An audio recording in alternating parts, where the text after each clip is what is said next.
everyone. I'm Barbara Ham-Lee. Today's Another View is for foodies and history buffs alike. We are so excited to have with us Chef Jerome Grant, executive chef with Sweet Home Cafe, located in the National Museum of African American History and Culture in Washington, D.C. Chef Grant says he and his staff strive to make Sweet Home Cafe an edible exhibit. Wow. Preparing food inspired by traditional African American meals and cooking techniques. Get ready for a tasty treat. Another View is coming up next. We'll be right back.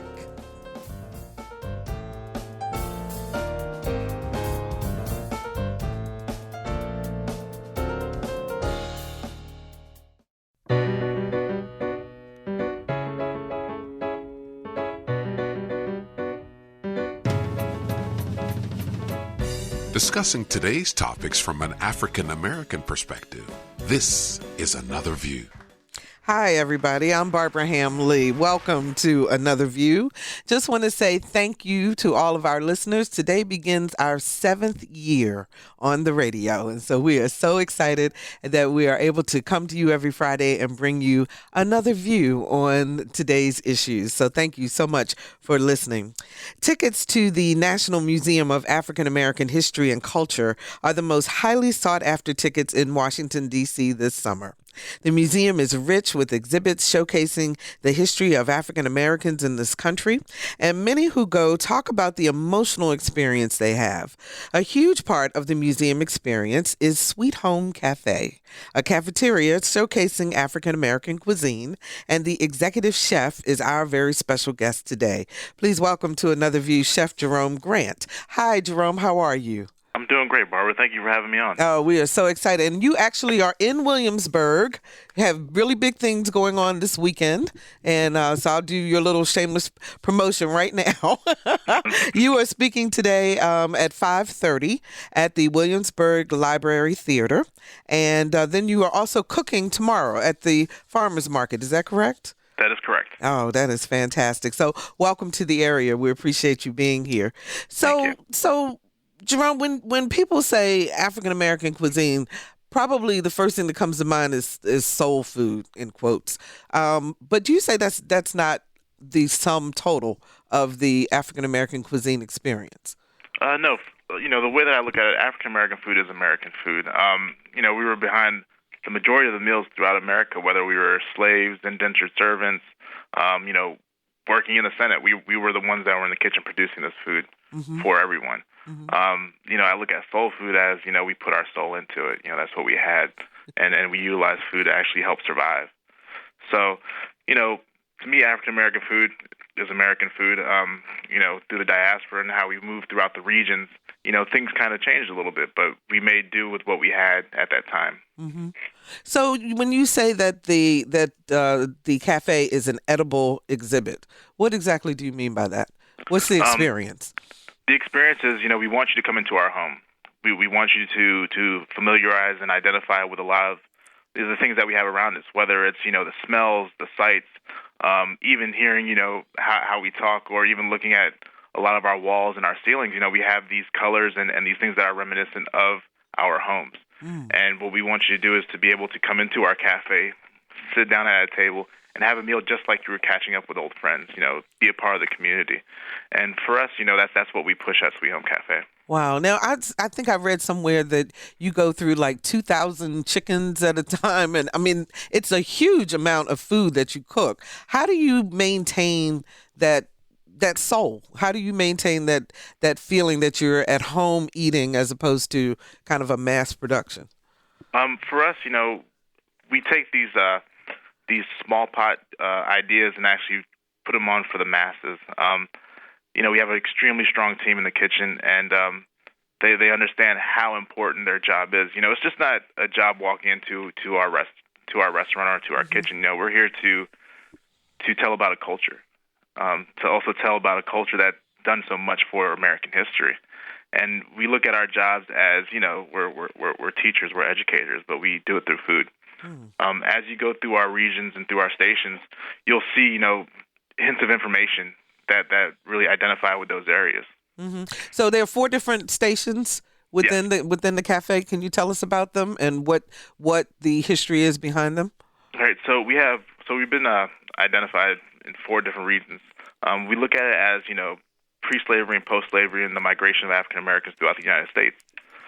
So we kind of have our Creole coast, which in a sense we look at as the entry point. A lot of Africans were brought over and started off there before they made their way up. And then we have our northern states where we kind of look at our transition via the Underground Railroad. Going up north looking for new beginnings and really trying to make our own. And then you have our agricultural south, which is just our comfort fare. There you'll see all sorts of identification. Of course, we have our buttermilk brine fried chicken there, but we tell the stories of Hoppin' John, where we have a Sea Island red pea that is actually an ancient African pea that was brought over with slaves. And then we have our Western Range, where after slavery is abolished, a lot of African Americans moved that way for newer beginnings. So what's the cuisine at the for the Western? That's interesting. So for the Western Range, you'll see a lot of food that is reminiscent of the chuck wagon workers, which were majority were African Americans. You'll see our son of gun stew over there, which back in those days it was called something that was a little that I wouldn't say on air, radio.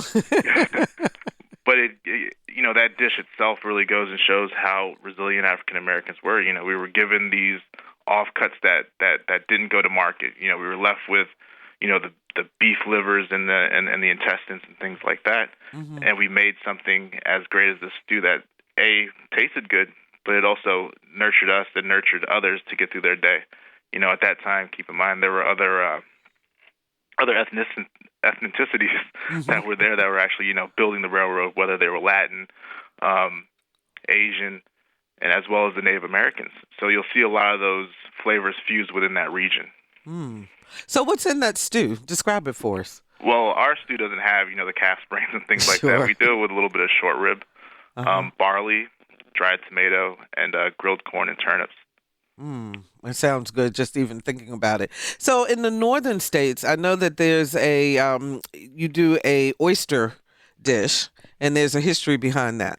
Yes, so we feature oyster pan roast. This is inspired by a gentleman named Thomas Downing, who was a son of free slaves from Virginia that actually migrated up to New York City. At the time, Thomas Downing he was an oysterman. So he sold oysters to a lot of the local taverns in New York. And went ahead and said, I'm going to open my own tavern. And literally, people would line up around the block for his oysters. When Thomas Downing passed, the whole city of New York shut down for him. And this was a black man? And this was a black man. Wow. So, so his oysters were really famous. Yeah. So we actually did do an inspired oyster pan roast.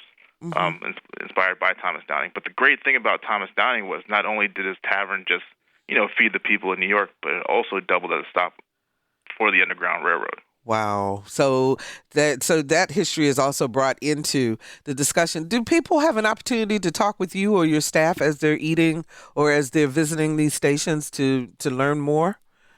Yes. At the same time, a lot of our food also corresponds with the foodways exhibit that we have upstairs. So you'll see information up there as well as the information in the cafe. And I'm there, my staff's there. We educate our staff as much as possible with talking points. But as long as I'm there, I'm always with our guests as well as my other sous chefs and our managers. So this was a really big deal for you to be named executive chef of this restaurant.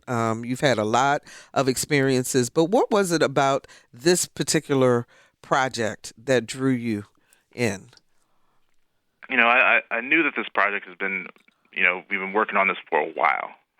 It's actually a long time coming, And for me to be a guy that's actually local of the D.C. area, it was something that, A, I knew I needed to be involved with. B, it was something that helps complete my personal journey. Okay, in what way?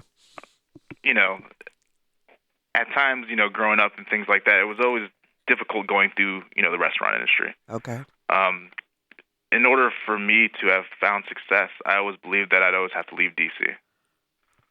When I was coming up, in high school, and I chose to go the culinary route, we didn't have that many talk shows out there. Okay. there wasn't, Top Chef and stuff like that. Heck, I could only name 3 black chefs that I knew of at the time. Wow. And this was in the 80s, late 80s? Oh, no. I'm not that old. Oh, sorry. Oh, come on now. Not that old. I'm still holding on here. Don't let the gray hairs fool you. Okay. When were you in school? When was this happening? This is the late 90s. The 90s. Yeah. Okay. It's the late 90s, But we didn't have that many cooking shows. Mm-hmm. And at the same time, working in kitchens wasn't super glamorous. It Right. started to begin, but a lot of the people that did work in kitchens at that time, we weren't the super educated ones. We weren't, the hip ones or anything like that. And I came across a guy named Joe Randall. Mm-hmm. The time my home ec teacher was like, she identified this gentleman, told me about the history of him and stuff like that, and that's when I started to really, look into cooking. At the time, my mother put me into a restaurant. I grew up in restaurants with my mom. Oh, okay. And as soon as I started the 9th grade, she was like, you have to start understanding that you're becoming a man and accept responsibility and yada, yada, yada, yada. So she brought me to work with her as soon as I get out of work. As soon as I get out of school and work as a short order cook in the restaurant that she worked in. Mm. So that's where the love of cooking, did it start at home beforehand, before she took you to the restaurant? Yeah, it started at home beforehand. Mm-hmm. My mother's a great cook, as well as my grandmother. And the great thing is, I've been blessed to actually come from a very diverse background. Mm-hmm. My mother's Filipino. My biological father is Jamaican, so I'd spend my summers with my Jamaican grandmother. And then my stepfather, who pretty much raised me, he's a country boy from Hampton, Virginia. Uh-huh. So I grew up with those 3 worlds, as well as, with my father being in the military, a lot of my friends were from different backgrounds. So how did, and especially within your immediate circle, how did those different cultures blend in terms of food? For me, every culture always has a dish that is similar to the next one, Okay. Whether it's, Filipino, Chinese culture, Mm-hmm. Various African cultures, like we could sit there and say, there's definitely a rice dish within these cultures. Mm-hmm. And they have their similarities. So for me, it was just easy to identify with these different cultures and really look at, their food and how I could relate to them and how I got that and how I could get to that understanding. So you went to culinary school in Pittsburgh. Yes. And then you wound up going to the islands. Yes. So I went to culinary school in Pittsburgh, did 2 years out there, Uh-huh. Worked at a couple cool restaurants and a fish butcher shop. And then I came back home for a couple months and, met the right people and went down to St. Croix and helped rebuild a beach resort out there. Wow. And so that was your first time as an executive chef? Yes. So I went over there. Okay. I went over there as a cook and to help out a buddy of mine who was actually the food and beverage director. Mm-hmm. And he took the chance. He told me he'd show me how to work the back of the house. And after a year of 14-hour days, I kind of picked it up. So. So what is the difference for those who aren't foodies? What is the difference between a chef and a cook? To me, I'm still a cook. Okay. I'll always be a cook. I'm passionate about food. I'm always learning. Mm-hmm. There's not a day that there's something that I pick up and read or look at or, just the way that my mind identifies with just my surroundings. I could smell a food truck coming down and all of a sudden I'm already picking up those types of flavors. It's already in my mind. I'm a cook as I walk through. So you can tell what's in the dish just based on the smells. Not necessarily. My mind tries to find that. I'm not a superhero, but my mind tries to identify what's in there. It's intriguing to me. Mm-hmm.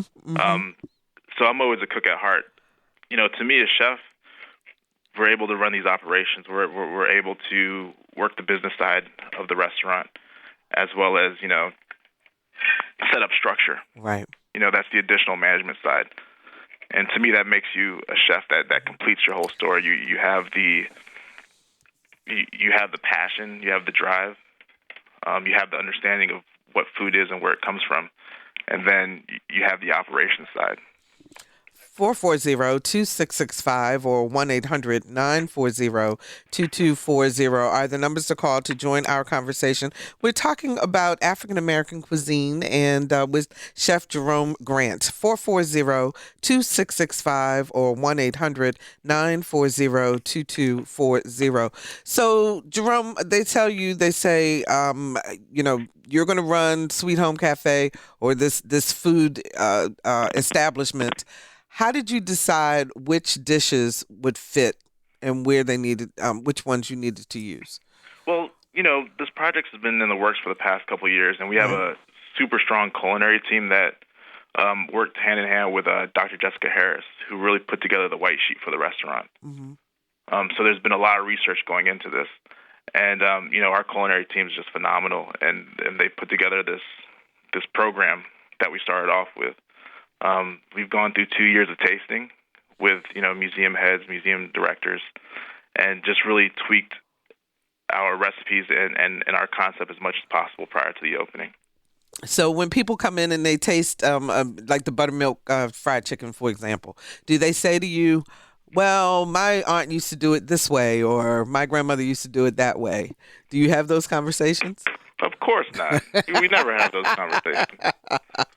No, we always have those conversations. And the great thing about that is, based from those conversations, we're able to learn, we're able to get better, and we're able to understand our culture a lot more. Mm-hmm. So go ahead. I'm sorry. We feed anywhere between 2,800 to 3,500 people a day, and the greatest thing is to listen to your guests that come in. Mm. So what types of things do they say to you? Well, my mother did this, and, something as simple as like, in different areas, some people didn't brine their chicken. My father still takes a brown paper bag, throws his flour, a whole lot of paprika, and a whole lot of black pepper, and shakes it up and fries it. And you can't tell them anything about it. And it tastes delicious. And it tastes delicious. And, to me, maybe it's not my thing, but that's what I grew up on, and that's what comforts me. Mm-hmm. And the great thing is people are coming there looking for comfort. And they're identifying with things of their past. For us, we put out the best product possible and something that we all enjoy. And with our modernized additions to it. Mm-hmm.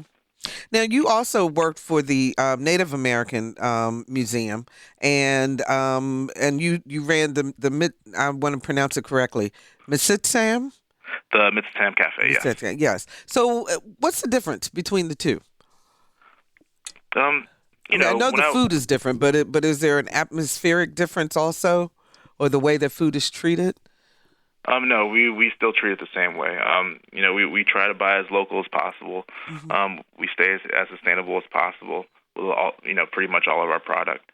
And the great thing is, Miss Tam Cafe helped set up Sweet Home Cafe. Mm. We were able to change museum dining around the world, and that's why we have a Sweet Home Cafe now. Change in what way? We all know that at points, museum dining, it was just, salad bars and pizza stations and things like that. Mm-hmm. Just the simple grab-and-go things. And what we've done is we've really identified with the culture and showcased their food waste through the cafe. Okay. Let's go to Bonnie in Chesapeake. We have a caller.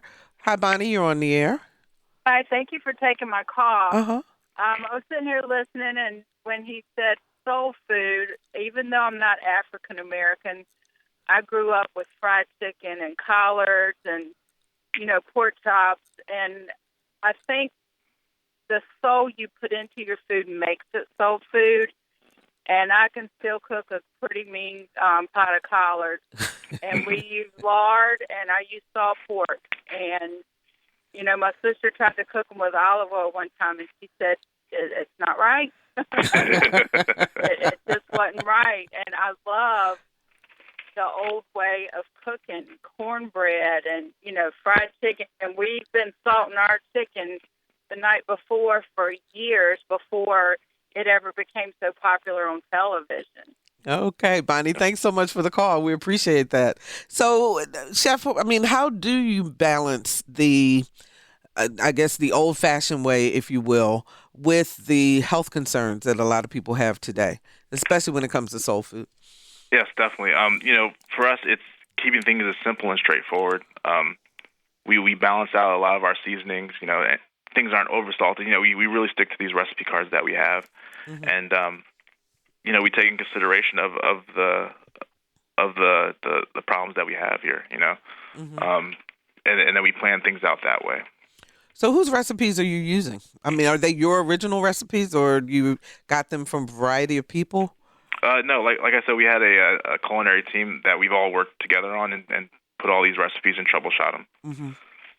Something as big as this, I think the greatest thing that really attributed to our super success that we've had in the past 8 months is that we have a super strong team that really worked hard on this project for the past couple of years. We had our corporate chef who traveled, throughout the South, really putting together a lot of this, working with Dr. Jessica Harris. And, we have our regional operations guys that really stuck to this whole program for the past couple of years.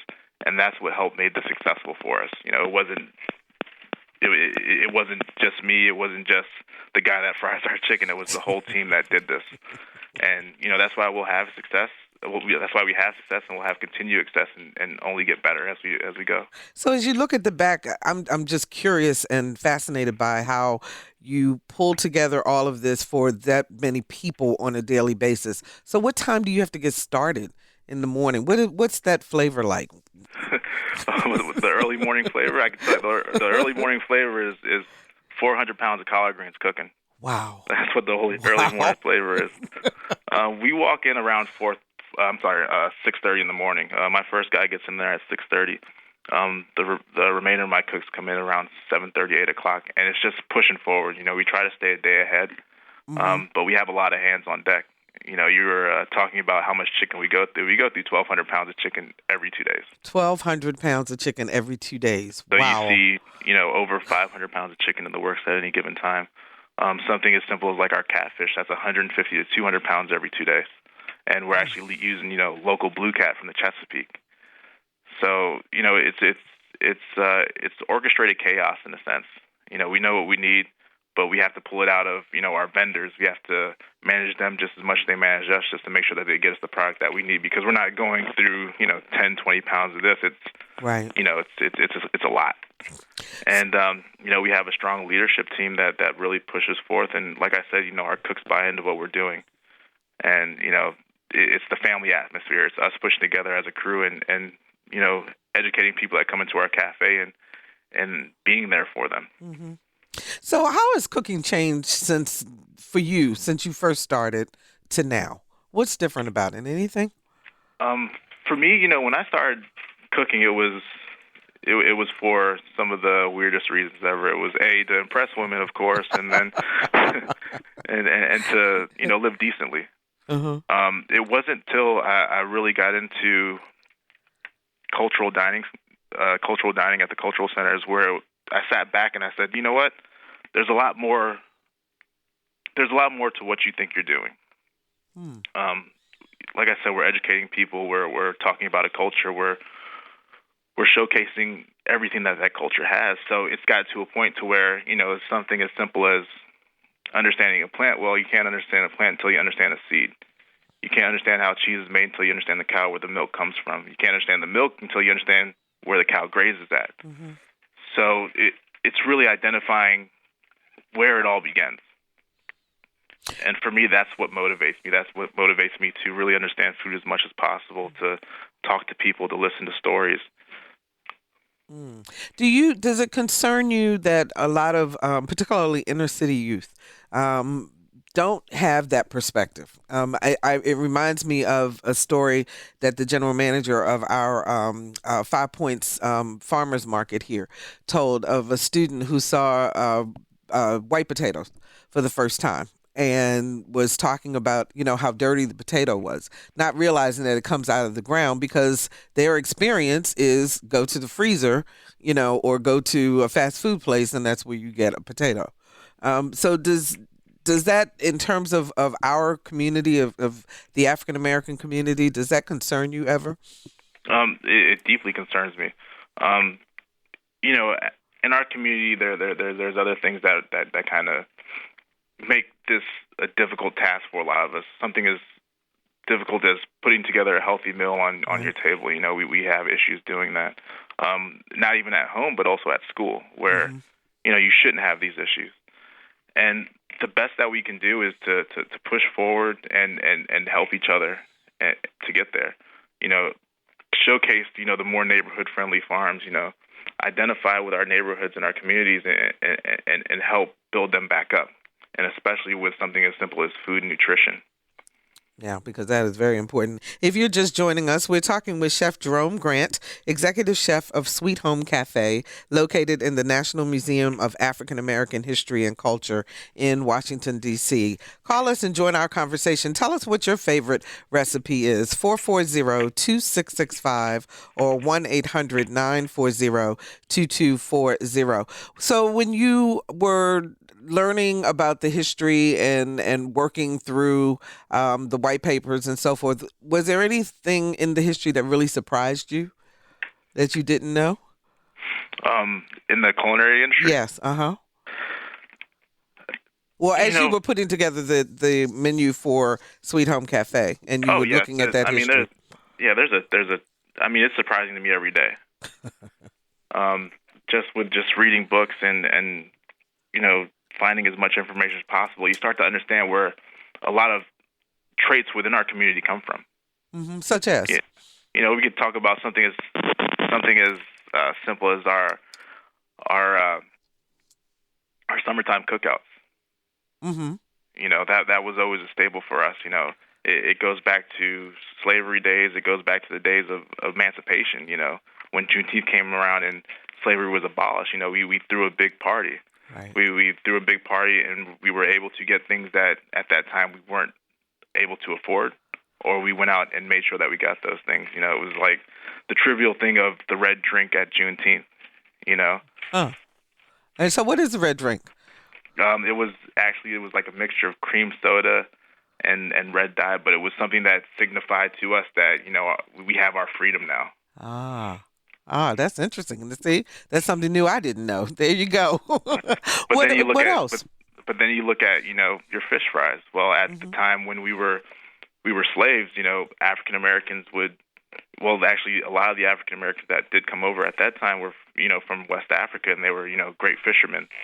So when they would, you know, be at the slave quarters, they would go down to the rivers and they'd catch a lot of fish, but a lot of times they weren't able to keep that fish because they'd have to split it with the masters or give to the masters, or the masters would take. So what they would do is right there along the riverside, they would fry or cook their fish, eat it up, and then go back, you know. So thus hence the fish fry and why it was always by the water and things like that. You know, that's where a lot of our traits do come from. You know, it's historic. So when you look at the traditional family today, whatever that is, because we know that it comes in many different forms, but do you think that the loss of people sitting down and actually having dinner together on a regular basis, or a meal together on a regular basis, is something that we need to get back to in order to strengthen our communities? We have to get back to that. You know, I could sit here and I'll be totally honest with you. I can count the number of times that I have meals with my family on one hand per year. And we all know that during Christmas, during Thanksgiving, like where we actually sit down and have a meal together. And we lose ourselves when we don't have those meals. You know, you know, growing up at those times, you know, we always would try to get together on a Sunday. That's where a lot of our dialogue came from. You know, that's where my dad knew what was going on with me. My mother would know what was going on with me, because we'd sit there and we'd converse. Exactly. And we don't have that nowadays. You know, the unfortunate thing is, yes, we all have to work to survive, but we all are too busy for our own good at times, I think. And that's just my personal opinion. And that's why we don't have these days anymore. Exactly. And that's why a lot of parents are out of touch with what's going on with their kids, too. 440-2665 or 1-800-940-2240. Anthony joins us from Newport News. Hi, Anthony. You're on the air. Ma'am. Hi. You know, I was listening to y'all first time calling. You know, African Americans, we had to learn how to cook different things because we are in the land of our captivity, and we are, I guess, the best cooks, you know, out there, to me anyway. But only problem I have is African Americans are not African American at all. We're Hebrew Israelites.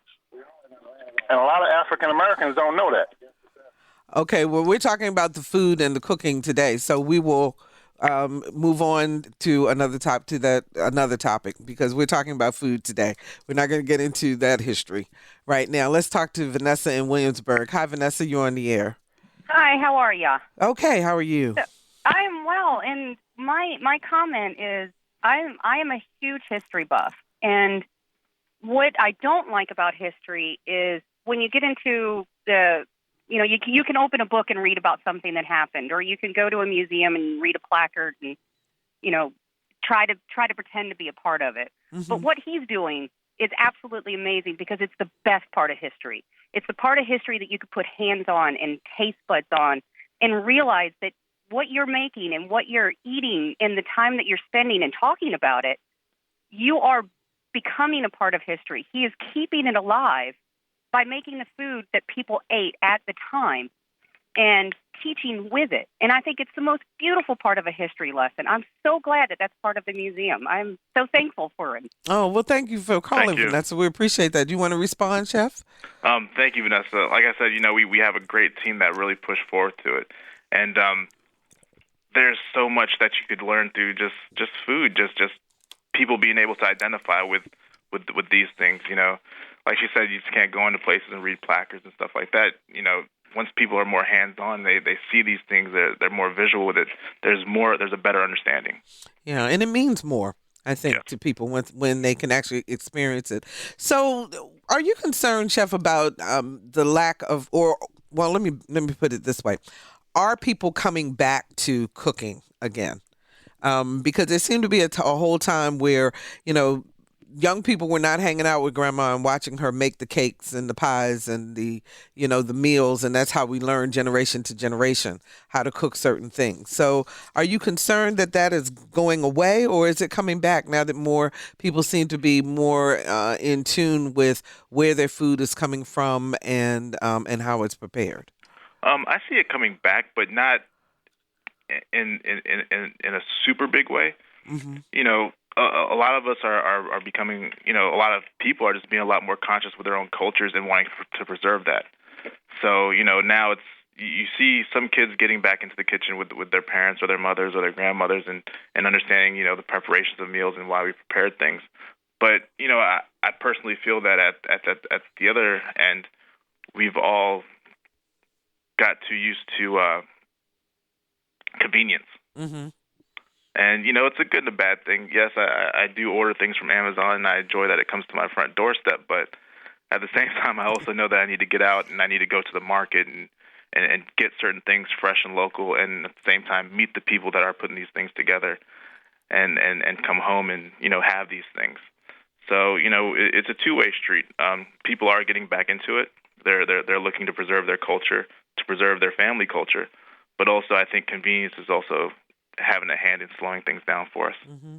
So as you were doing your research, have you found any dishes that you thought was a traditional part of the African American cuisine that really wasn't? Or that we borrowed from someone else and put our own spin on it? For me, I've never really looked at it that way. Okay. I looked at it as, we were part of a diaspora. Within African American culture, we have so many subcultures that really make us truly unique and make our culture truly unique. Like I said, my father's mother and my grandfather, they all migrated from Jamaica straight to Philadelphia. Mm-hmm.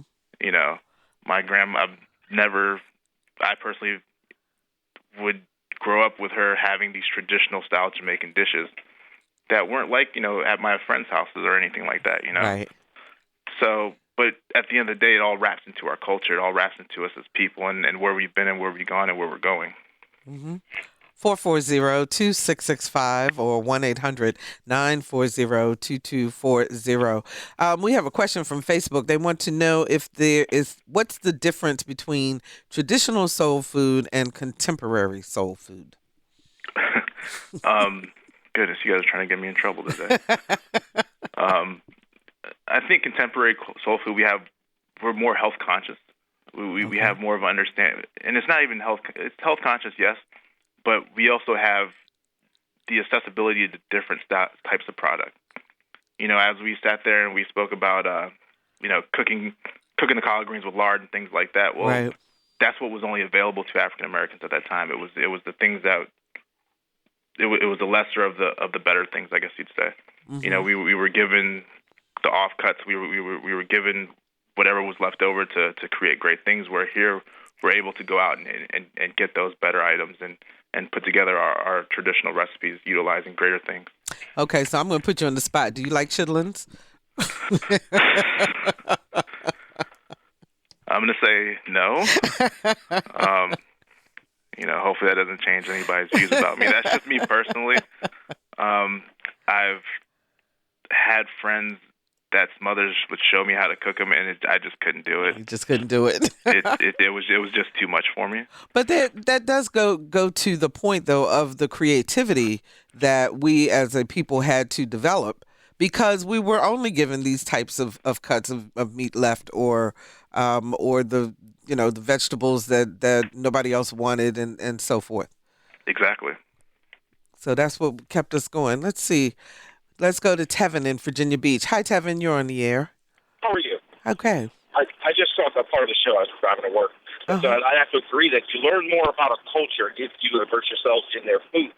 And what I found working in European restaurants when I was young, that I learned a lot about their foods and about Germany and about the Jewish culture, because the wife of the owner was Jewish. So I learned how to make things like the velka fish and certain types of herring dishes, and what I would try some Jewish foods. And I found that to learn more about a culture and their foods, a lot of the taste and flavors are dictated by how they preserve foods before they have refrigeration. Yes. Mm-hmm. Salting. In Asia, they would use ginger and lemon juice to preserve the food, and that's what they call it sushi and sashimi today, right? So that's agree with the previous callers. You learn a lot about a culture about what you learn about their food. Okay. Thanks, Tevin, for the call. We appreciate it. Chef, you want to respond? No, definitely. I mean, even when I really got that side of the understanding when I was at the American Indian Museum. We pretty much base all of our menus on, the seasonal times. So what we'd end up doing is looking at the seasons, thinking about how we preserve, corn from the summertime into the wintertime and still have it around. We dry our own items, we pickle things, and it's just seeing that through the various types of cultures and different types of cooking methods. You definitely do understand that culture. Oh, so are you going to be changing the menu at the cafe? Yes. So Seasonally? after we get over this first year, we'll go into changing our menu seasonally. One of our big drawbacks are we still have millions and millions of people who haven't made it to the museum yet. Right. And we want everybody to have that same experience that the first person had when they came in. And it's truly important to us. Okay. So that you think that within the year you'll be making a change. You have any ideas? Can you give us a sneak preview? There's tons of stories that we still need to tell. We need to tell the stories about the Mississippi Delta tamales. There's still more of Charleston that we need to talk about. There's still about the migration going up north that we need to talk about that we've come across. So we have many stories, as well as we have great African American chef heroes to talk about that have done great things in this industry who've put together great dishes. So we have a lot of history to go about to tell. Let's talk to Jeff in Williamsburg. Hi, Jeff. You're on the air. Hi. I came into the conversation late, and I apologize if this has already been touched on. But back in the early 70s, I was working in a firehouse, and we hired the first two African Americans we'd ever had. And we were accused of eating soul food. We were asked why we were eating all this soul food. And it was food that we had been raised on. Cornbread, fried fish that somebody had gone down to a river in Charles City and caught 2 or 3 dozen of. Ham hocks, just stuff we were raised on. It wasn't a matter of it being soul food. It was what we could afford. It was what we were raised on. I think that there's a lot of identification that goes on, and that's not necessarily wrong. But this is the kind of food that poor people ate all the time. That's all I have to say. Okay, Jeff, thanks so much for that call. Chef? And that's why I say that African American food is American food. At one point in time, we all had these things, and we all enjoy these things. So Exactly, we did. Isaiah is joining us from Newport News. Hi, Isaiah, you're on the air. Hey, I was just wanting to say something about what y'all was saying, how people become more conscious on their food choices and all that. Okay. Uh-huh. Yeah, I think it's gonna be like a resurgence of all that. It's gonna be like a whole new wave coming. Cause I'm 19 and I eat healthy. I eat real healthy. Cause if you look back, Hippocrates says medicine is gonna be food is gonna be the new medicine. You know what I'm saying? So I feel like you can get rid of a lot of problems like what is the leading death is heart disease. You can get rid of that with diet. You can control that with diet. I got you, Isaiah. So you're saying as a young person, you changed your eating habits so that you can remain healthy. We appreciate that. And I know that is a major concern of people, even as they look at the food today, making sure that they are eating as healthy as possible. Chef. Yes, it's extremely important, and I hope just for the one Isaiah, there's a million more on the way too. We're all not getting any younger, and we all need to look at our health and really take care of our health because food is nourishment. Food is nourishment for the body, and as he talks about certain things could help medicate the body. I mean, it's just proper nourishment that'll really take us a long way. Absolutely. So, what is your favorite food to cook? I'm a simple guy, I'm a bowl of white rice every day. That's me. And that's your favorite thing to cook? I mean, of all these skills you have, really? No, I mean, honestly, anything that's fresh and as local as possible. We're blessed to actually have a farmer's market that's in our backyard that pops up every Sunday, and it's just whatever's out there. I live about 8 blocks away from the wharf in D.C., so on my bike ride we pass by. If there's something there, we pick it up. But just eating as healthy as possible and not going out and eating fast food and stuff like that, that's not really my thing. Mm-hmm. So has it been difficult to source the food for the cafe locally? Yes, I mean we work with a lot of companies that really do pull from local sources. That's a great thing for us. We're building, and pretty soon we'll start different programs where we're able to identify African American farmers, more African American products, and things like that also. Mm-hmm. And so, what about African American farmers? Because I know a lot of them have had to either give up their farms because they've gotten so far into debt in terms of trying to run the farm. Is it possible to actually work with them and have them become a part of the museum? Yes, definitely. I mean, anything's possible. We're still in that first transition year of just troubleshooting everything, not just in the cafe, but throughout the museum. And, we'll continue to build, programs like this in the future. Mm-hmm. So I understand that the toughest part about getting into the cafe is the wait to actually get in. And once you get in, getting your food goes pretty quickly. So any tips for people as they're coming up to visit to make sure that they don't get frustrated during that process? The earlier, the better. As soon as you get in, I know a lot of people get torn between the two lines that they see as soon as they come in. It's either the line for the history gallery, which everything starts on the mezzanine level. Uh-huh. And it's either you go to the cafe or you go to the history gallery. Both could be time-consuming lines. For me, your best bet is to come in as soon as possible and come down and grab a bite, then start your journey from there. So eat first and then go to the rest of the museum. Yeah, you'll beat a couple hundred people, I guarantee. That is just awesome. So what are you going to talk about tonight at 5:30 at the Williamsburg Library Theater? We're going to talk about a little bit about everything. I guess a little bit about my personal path, but what I've learned through food. Working with these cultures, we're going to talk about, Sweet Home Cafe. We'll talk a little bit about the American Indian Museum and just, my personal path and what's helped me build, my personal philosophy and the way that I look at food and, why I'm just so intrigued by it. And that is free and open to everyone. And it is at 5:30 at the Williamsburg Library Theater. It's at 515 Scotland Street in Williamsburg. And then tomorrow morning, you're going to be cooking. Where? Yeah. Down at the farmer's market. At the farmer's market. What time, do you know? I'll be down there early in the morning, so about 8, and we're going to do we'll do something that you'd probably see at my backyard cookout, Such as. So give us a little hint. Come on. So, we're doing like a lamb sandwich, which is, fun. For me, my family, we truly enjoy lamb.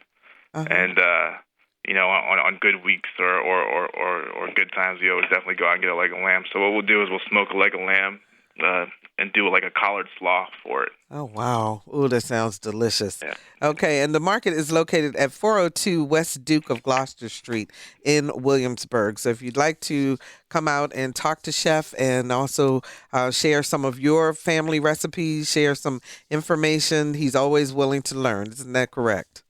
Yes. That's fantastic. Chef Jerome, thank you so very much for joining us today. We really appreciate it. We welcome you to the Hampton Roads area and hope that you have a wonderful time while you are here. Awesome. Thank you. Okay. And thank everybody for listening. All right. Not a problem. And we will be right back.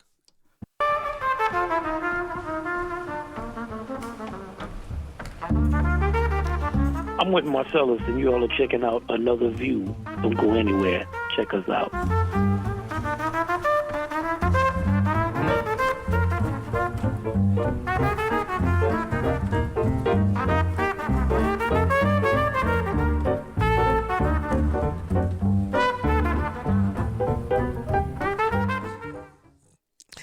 And welcome back. The first time Derek Beeman was locked up, it was for crimes tied to his drug abuse. The second time, for selling drugs. Then Derek saw something that made him not only determined never to go back to prison, but inspired him to help those who found themselves in similar situations.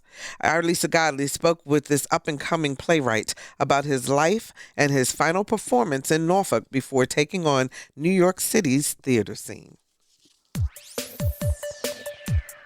Derek Beeman's journey as a playwright has been a little unconventional. I was during my second term of incarceration. There was so many young teens coming in with adult sentences, and also the young adults was coming in at large numbers, and they was recruiting in gangs, and it really bothered me. And I had to figure out a way to get them to express themselves and communicate with them. So I used playwriting. He encouraged the young people to use rap to tell a true story, and then petition the prison to have those stories told. What do you mean in jail? I'm in jail. We got caught for what happened last night in the club. What? Yeah. How? What?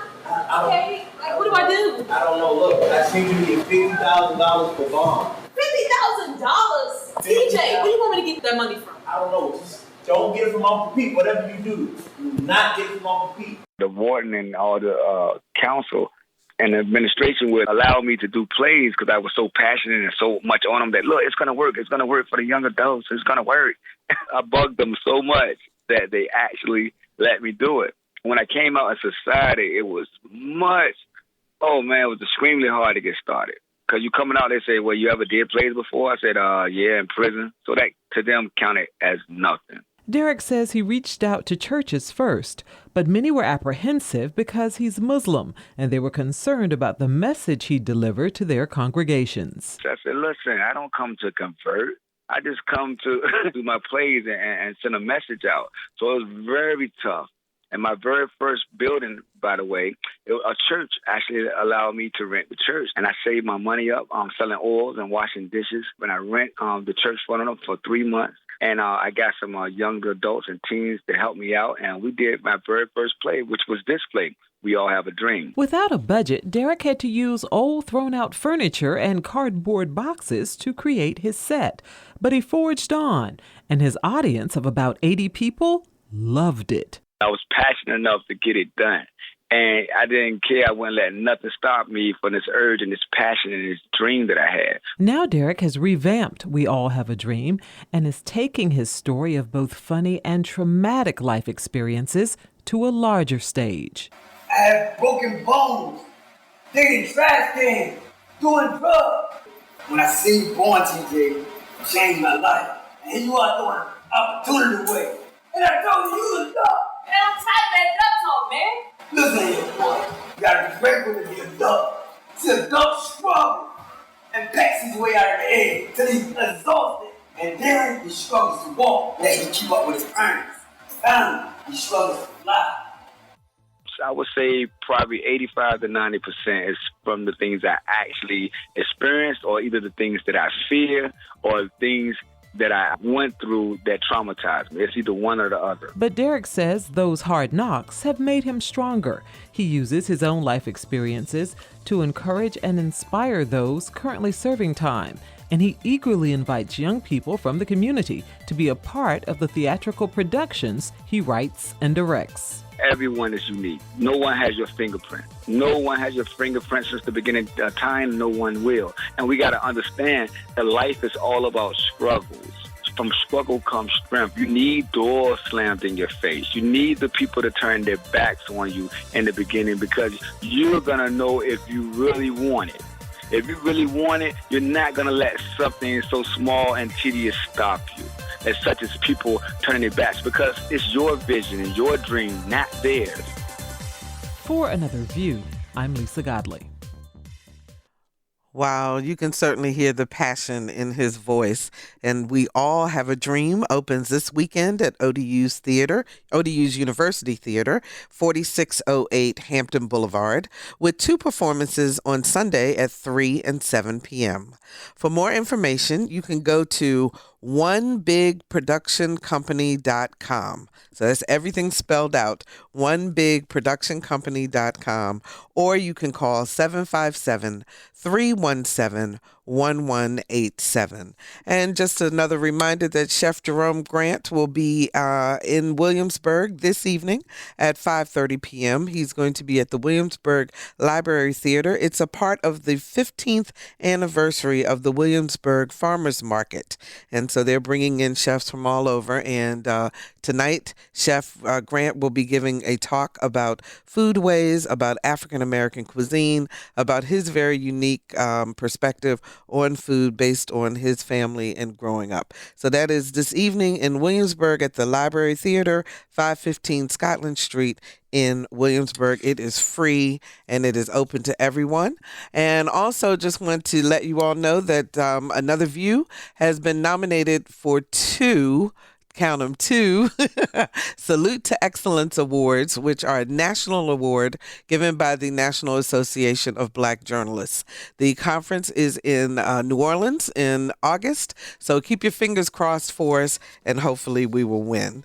And we hope that you've enjoyed this edition of Another View. You can always find podcasts or our show on iTunes or wherever you go for your audio listening pleasure. We're on Facebook, so like us, and I'm on Twitter at Barbara Ham Lee. Next time on Another View, the Another View Roundtable pundits will take with their take on the latest current events. Our theme music was composed and performed by Jay Sennett.